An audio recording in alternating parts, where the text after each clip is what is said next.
Tahan tangis, Jennifer Koppen titip pesan sebelum larung abu mendiang Dali Wasing. Berdasarkan keputusan pihak keluarga, abu jenazah Dali Wasing resmi dilarung di Pantai Lembeng, Gianyar, Bali sekira pukul 16 waktu Indonesia Barat.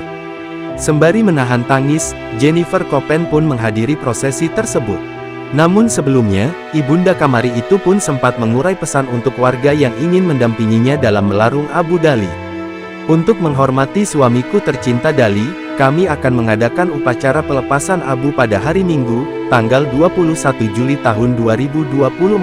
Siapapun dipersilahkan untuk bergabung dengan kami saat kami melepaskan abunya untuk membantunya menyatu dengan alam semesta dan mengucapkan selamat tinggal terakhir dari kami, tulis Jennifer Koppen dalam instastory akun Instagramnya, Sabtu tanggal 20 Juli tahun 2024. Jennifer mempersilahkan semua orang untuk bergabung dan hadir pada prosesi pelarungan abu Dali. Jika memungkinkan harap kenakan dress code berwarna baby blue karena itu adalah warna favorit Dali, tetapi jika tidak memiliki dress code, putih tidak masalah, tutupnya.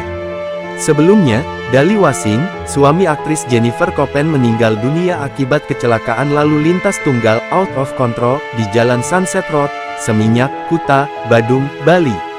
Peristiwa ini terjadi pada Kamis tanggal 18 Juli tahun 2024, sekitar pukul 2 waktu Indonesia Tengah dini hari. Kasih Humas Polresta Denpasar, AKPI Ketut Sukadi menerangkan, bahwa Dali Wasing dengan kecepatannya tidak dapat menguasai sepeda motor yang dikendarainya. Naas pria kelahiran Surat Thani, Thailand, tanggal 6 Juni tahun 2002 bernama lengkap Master Yita Dali Wasing ini mengalami oleng kemudian menabrak pembatas pulau jalan.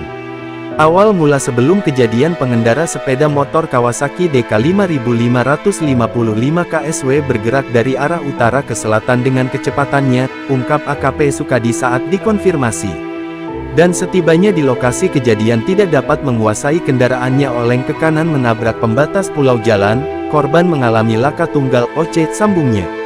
Akibat kejadian itu, Dali Wasing mengalami luka parah di tubuhnya. Ia sempat dilarikan ke Rumah Sakit Bali International Medical Center (BIMC) Kuta, Badung, Bali, namun dirinya tak tertolong.